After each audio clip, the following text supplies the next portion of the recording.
Perkenalkan, nama saya Esther Melina Simanjuntak, NIM 0702138181823133. Di sini saya akan menjelaskan materi tentang perencanaan sosial, kebijakan sosial, dan pembangunan sosial dengan tujuan untuk memenuhi ujian tengah semester mata kuliah perencanaan sosial yang diampu oleh Bapak Randi Esos Emsos. Yang pertama, saya akan menjelaskan perencanaan sosial. Perencanaan sosial meliputi bentuk perencanaan untuk kelengkapan pelayanan kesejahteraan sosial secara konvensional, walaupun pada kenyataannya hanya sebagian kecil saja yang terlaksana. Timbulnya perencanaan sosial menyangkut pada pergeseran ruang lingkup yang lebih luas dari perencanaan pembangunan dengan lebih memberi tekanan pada perubahan sosial. Selanjutnya, perencanaan sosial dibagi menjadi 3 bagian. Yang pertama perencanaan strategis, yang kedua perencanaan manajerial, yang ketiga adalah perencanaan operasional.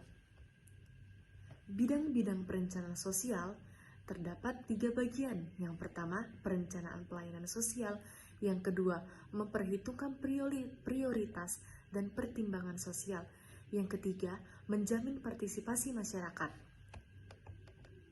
Proses perencanaan sosial terdapat 5 bagian. Yang pertama strategis, yang kedua konsultatif, yang ketiga partisipatif, yang keempat adalah negosiasi, yang kelima adalah pembangunan. Selanjutnya kita akan beralih ke kebijakan sosial. Kebijakan sosial dibutuhkan untuk mengoptimalkan pencapaian keadilan dan kesejahteraan sosial bagi warga negara dengan menekan tingkat kemiskinan, memperbaiki standar kehidupan, menjamin ketersediaan skema perlindungan terhadap risiko-risiko sosial. Selanjutnya, saya akan menjelaskan teori kebijakan. Teori kebijakan sosial dibagi menjadi 3 bagian. Yang pertama teori kelembagaan, yang kedua teori kelompok, yang ketiga adalah teori elit. Teori kelembagaan memandang kebijakan sebagai aktivitas kelembagaan di mana struktur dan lembaga pemerintah merupakan pusat kegiatan politik.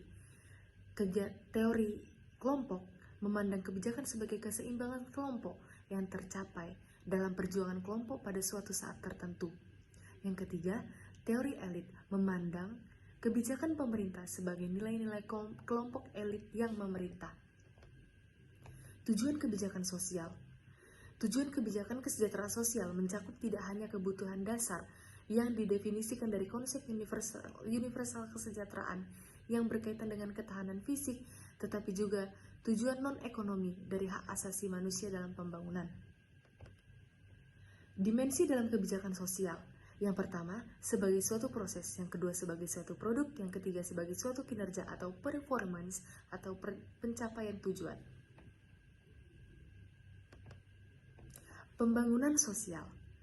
Pembangunan sosial sebagai salah satu pendekatan dalam pembangunan pada awal perkembangannya seringkali dipertentangkan dengan pembangunan ekonomi.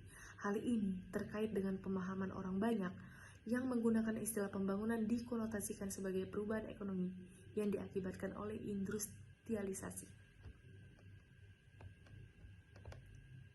Tujuan pembangunan di bidang sosial dan budaya adalah untuk mewujudkan kesejahteraan rakyat yang ditandai dengan meningkatnya kualitas kehidupan yang layak dan bermartabat, serta memberi perhatian utama pada tercukupinya kebutuhan dasar. Tantangan pembangunan. Yang pertama kualitas sumber daya manusia, yang kedua infrastruktur, yang ketiga adalah pasar keuangan. Arah pembangunan sosial dan budaya dibagi menjadi 7. Di bidang kesehatan, kesejahteraan sosial, kependudukan dan keluarga berencana, kebudayaan dan pariwisata, kedudukan dan peranan perempuan, pemuda dan olahraga, serta pembangunan bidang kesehatan. Dampak dari pembangunan yaitu posisi negara miskin dalam hubungan sosial dan ekonominya dengan negara lain, ciri khas atau karakter, hubungan antara proses budaya dan ekonomi, aspek sejarah dalam proses pembangunan, serta penerapan berbagai teori perubahan sosial. Itu saja yang dapat saya sampaikan. Sekian dan terima kasih.